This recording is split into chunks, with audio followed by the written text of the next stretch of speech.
கிறிஸ்துவுக்குள் மிகவும் பிரியமான என் அன்பு வாலிப சகோதர சகோதரிகளுக்கு, எனக்கு அருமையான பெற்றோருக்கு இயேசு கிறிஸ்துவின் இனிய நல்ல நாமத்தில் என் அன்பின் வாழ்த்துக்களை நான் தெரிவித்துக் கொள்கிறேன். இன்றைக்கு நம் மத்தியிலே நம்முடைய அன்பு சகோதரர் நம்முடைய நிகழ்ச்சியில் அடிக்கடி வந்து கலந்து கொள்ளுகிற அன்பு பிரதர் வெங்கடேஷ் அவர்கள் வந்திருப்பது மிகுந்த சந்தோஷம். அதுபோல நம்ம மத்தியிலே பாஸ்டர் சஜி அவர்களும் வந்திருக்கிறார்கள். அவர்களுக்கும் நம்முடைய அன்பின் வாழ்த்துக்களை நாம் தெரிவித்துக் கொள்கிறோம். Praise Lord pastor, praise Lord அண்ணே, மீண்டும் உங்களை சந்திக்கலாம், ரொம்ப சந்தோஷம்.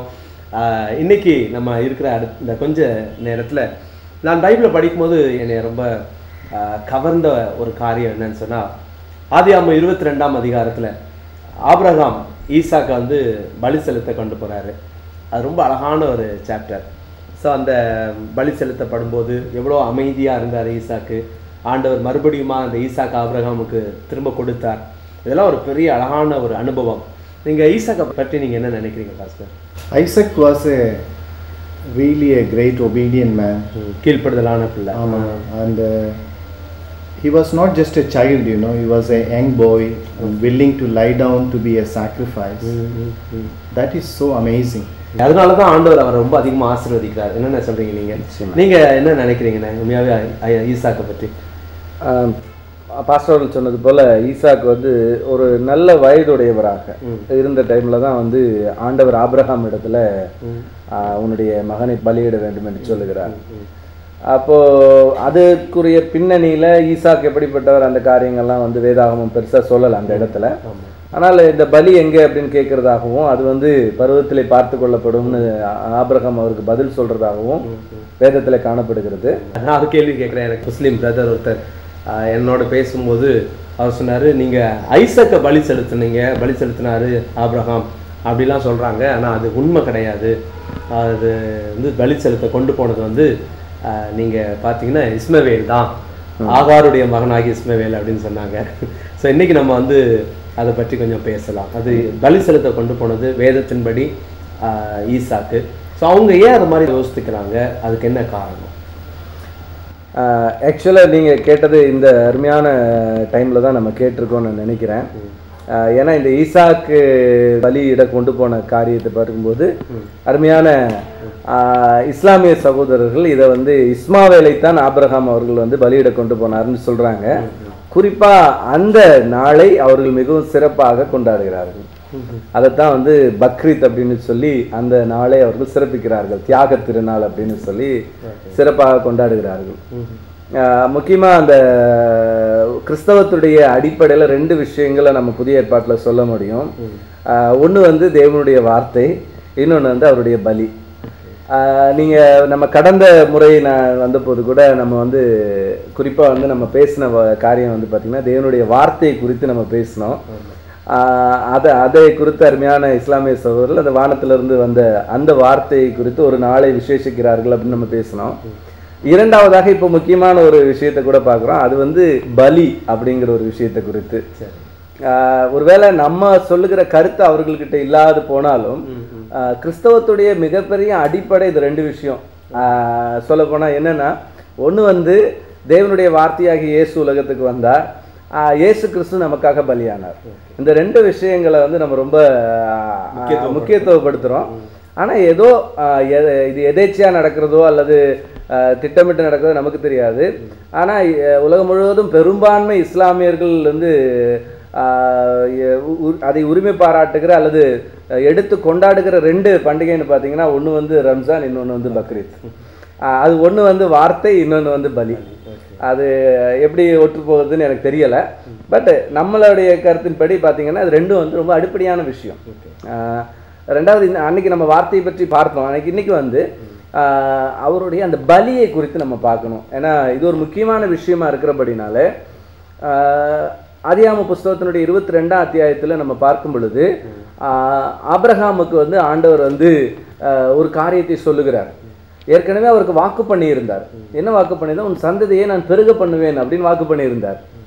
வாக்கு பண்ணின பிறகு ஆபிரகாமுக்கு பல நாட்கள் குழந்தை இல்லை. அந்த நேரங்களில் ஆபிரகாம் என்ன பண்ணுகிறார்? அவசரப்படுறார். என்ன பண்ணுறாரு? முதல்ல தன்னுடைய வேலைக்காரனாக இருந்த அந்த எலியேசரை முதல்ல கொண்டு வந்து நிறுத்தி 15:3 இருக்கு அந்த வசனம் ஆதியாகம புஸ்தகத்துல. எனக்கு சேவரீர் எனக்கு புத்திரர் சந்தானம் அருளவில்லை, அப்படின்னு சொல்றாரு. பிள்ளை எனக்கு சுதந்திரவாளியா இருக்க, நீங்க எப்படியாவது இவனை வந்து என்னுடைய சுதந்திரவாளியா பண்ணுங்க அப்படின்னு சொல்லி ஆண்டவர்கிட்ட அவர் கேட்கறத பாக்குறோம். தொடர்ந்து ஆண்டவர் சொல்றாரு, இல்ல நான் உனக்கு இது வந்து உன் சுதந்திரவாளி இல்லைன்னு சொல்றாரு. அடுத்து மறுபடியும் வந்து அவருடைய மனைவி சாராள் என்ன செய்கிறார்கள் என்று பார்த்தீங்கன்னா, ஆபிரகாம் இடத்துல எனக்கு பிள்ளை இல்லை, என்னுடைய அடிமை பெண்ணை நீங்கள் வந்து என் அடிமை பெண் மூலமாக எனக்கு நீங்கள் பிள்ளை பெற்றுக் கொடுங்கன்னு சொல்லும் பொழுது ஆபிரகாம் அங்கேயும் அந்த காரியத்தை அவர் வந்து செய்கிறார். ஒருவேளை அவருக்கு பிள்ளை இல்லாததுனால சாராள் மூலமாக தன்னுடைய மனைவி மூலமாக பிள்ளை இல்லாதபடினால அவங்களுடைய அடிமை பெண் ஆகார் மூலமாக தன்னுடைய சந்ததி வளரும்னு நினைச்சாரு. ஆனால் அதுவுமே வந்து பின்னாடி ஆண்டவருக்கு முன்பாக கொண்டு போய் ஆபிரகாம் வந்து இஸ்மாவேலை ஆசீர்வதின்னு சொன்ன பொழுது ஆண்டவர் சொன்னார், இஸ்மாவேலை நான் ஆசீர்வதிப்பேன், ஆனாலும் என்னுடைய வாக்குத்தத்தம் பண்ணப்பட்ட சந்ததி சாராள் மூலமாகத்தான் வரும் அப்படிங்கிறத அவர் தெளிவாக சொன்னார். 25, 5, 6 வசனங்கள்ல ஈசாக்குக்கு தன்னுடைய எல்லா இதையும் வந்து ஆபிரகாம் கொடுக்குறாரு. ஆசீர்வாதங்களையும் மற்ற பிள்ளைகளுக்கு அவர் வெகுமதிகளை கிஃப்ட்ஸை கொடுத்து அவர் வந்து செட்டில் பண்றதை நம்ம பார்க்கிறோம். பொதுவாகவே ஈசாக்கு தான் அந்த வாக்குத்தத்தத்தின் சந்ததி அப்படிங்கிறது தெளிவாக வேதாகமும் சொல்லுது.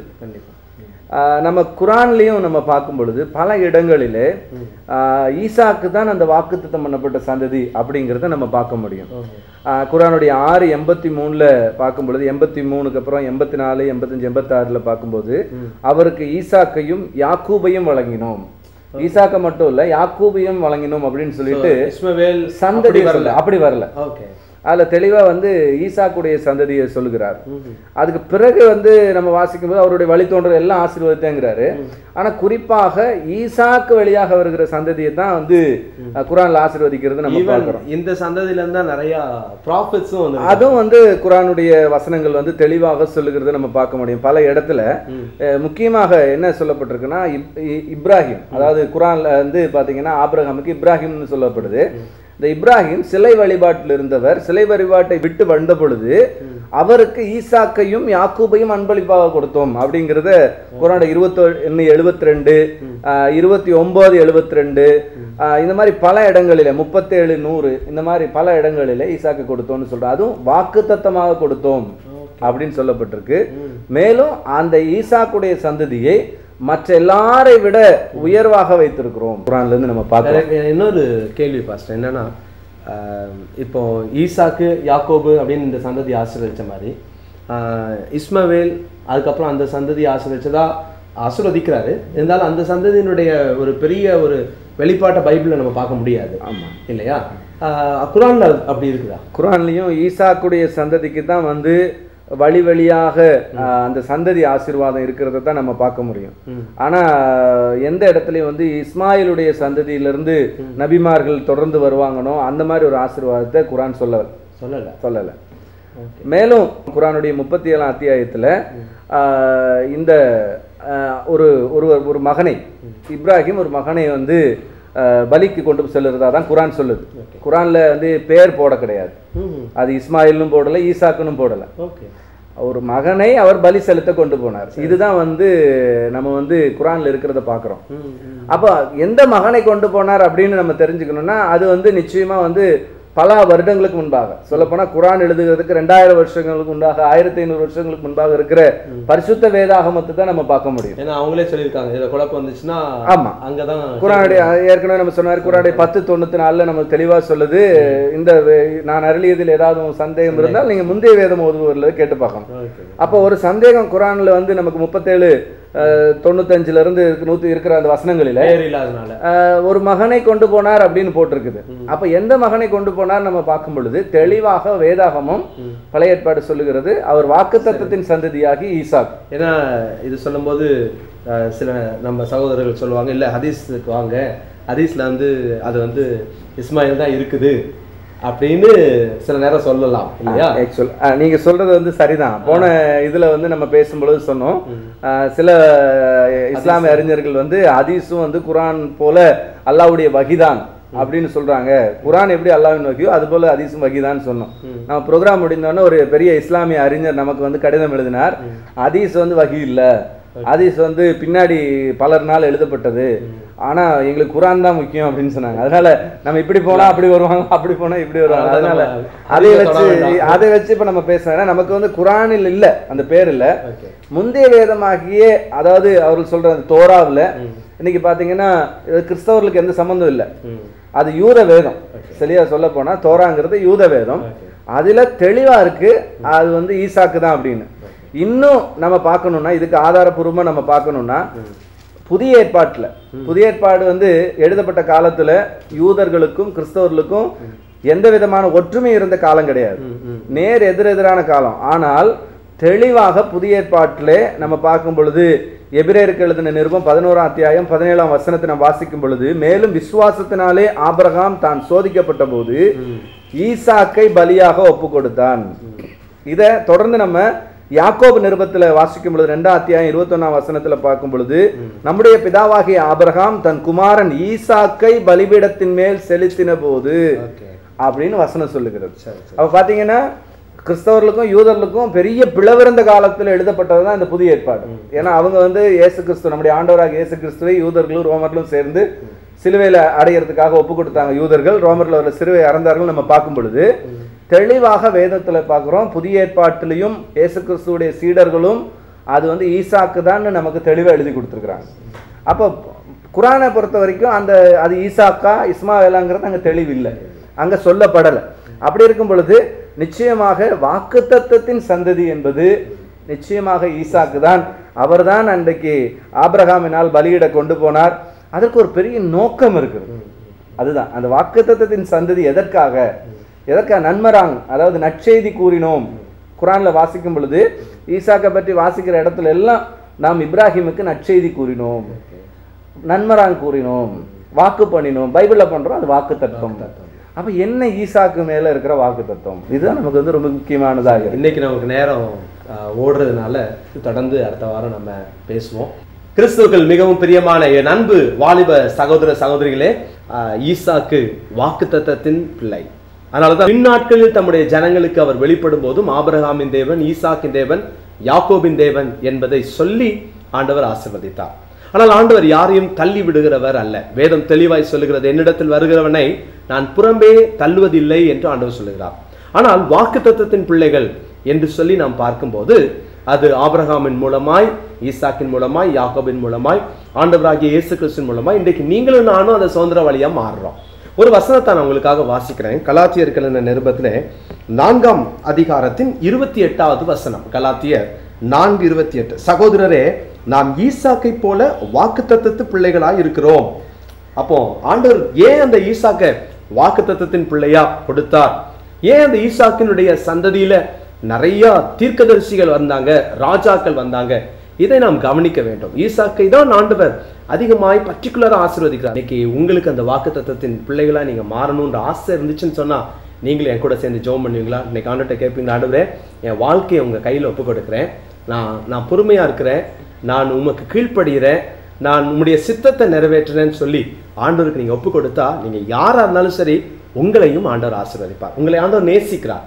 ஆண்டவராக இயேசு கிறிஸ்து அன்பாக இருக்கிறார். இன்னைக்கு உங்களை அதிகமாக நேசிக்கிறார். நீங்க எந்த நிலைமையில இருந்தாலும் சரி, இயேசுவே நான் உங்களை நேசிக்கிறேன், உண்மை நான் உண்மையா விரும்புகிறேன், என் வாழ்க்கையில நீங்க வாங்கன்னு சொல்லி கூப்பிட்டா உயிர்த்தெழுந்த ஆண்டவராக இயேசு கிறிஸ்து திரும்ப இந்த உலகத்தை நியாயம் தீர்க்க வரப்போகிற ஆண்டவராக இயேசு கிறிஸ்து இன்னைக்கு கொடுக்குற நல்ல வாய்ப்பை நீங்க பயன்படுத்திக்கோங்க. உங்க வாழ்க்கையில வருவார், சந்தோஷத்தை தருவார். அவர் மேல சமாதானம் உண்டாகட்டும் நம்ம சொல்ல வேண்டிய அவசியம் இல்லை. ஏன்னா அவர் சமாதான பிரபு, அவர் சமாதானத்தினுடைய காரணர் அவர் தான். இன்னைக்கு உங்க வாழ்க்கையில அந்த சமாதானத்தை தருவார். அவர் இடத்துல உலகம் கொடுக்க முடியாத சமாதானத்தை, நிம்மதி அவர் வச்சிருக்கிறார். கேளுங்கள், பெற்றுக்கொள்வீங்க. ஜெபம் இல்லாமா? நல்ல பிதாவே, என்னோடு இணைந்து ஜெபிக்கிற இந்த அன்பு சகோதரர்களுக்காக, சகோதரிகளுக்காக ஜெபிக்கிறேன். சமாதானம் இல்லாமல், நிம்மதி இல்லாமல், ஆண்டவரே என் வாழ்க்கையில எனக்கு எதிர்காலமே இல்லையான்னு சொல்லி கண்ணீர் வடிக்கிற பிள்ளைகளுக்காக ஜெபிக்கிறேன். உதவி செய்யும். ஈசாக்கை போல வாக்குத்தத்தத்தின் பிள்ளைகளாக நாங்கள் அந்த சந்ததியை ஆண்டவரே நாங்கள் தியானித்தோம். அந்த சுதந்திரவாளிகளாய் நாங்கள் மாற எங்களுக்கு உதவி செய்யும். இயேசு கிறிஸ்துவின் மூலமாக நாங்களும் சுதந்திரவாளிகளாகிறோம் என்ற அந்த நம்பிக்கைக்காக, உம்முடைய வேத வசனத்திற்காக உமக்கு ஸ்தோத்திரம். உடைய பிள்ளைகளை ஆசீர்வதியும், மகிமைப்படும். இயேசு கிறிஸ்து நாமத்தில் ஜெபிக்கிறேன் நல்ல பிதாவே, ஆமென். அருமையானவர்களே, இந்த நிகழ்ச்சியை நீங்கள் பார்த்திருப்பீர்கள். இதன் மூலமாய் பெற்ற நன்மை எங்களுக்கு எழுதலாம். உங்களுக்காக ஜெபிக்கிறோம். உங்களுக்கு ஆலோசனை சொல்ல நாங்கள் ஆயத்தமாக இருக்கிறோம். மீண்டும் இந்த நிகழ்ச்சியினுடைய அடுத்த பகுதியை அடுத்த வாரம் பார்க்க போகிறோம். பெரிய பலி, எந்த பலி, ஏன் பலி செலுத்தப்பட வேண்டும், இதை குறித்து நம்ம மறுபடியும் பேசுவோம். அடுத்த வாரம் சந்திப்போம். God bless you. நீங்கள் தொடர்பு கொள்ள வேண்டிய எங்கள் விலாசம் வெற்றியின் ஊழியங்கள், நம்பர் 97, லாமெக் தெரு, ஜானகி நகர், Valasaravakkam, Chennai 87. For prayer and counseling, தொலைபேசி எண் 044 6555 1333 மற்றும் 2486 3381 2486 3382.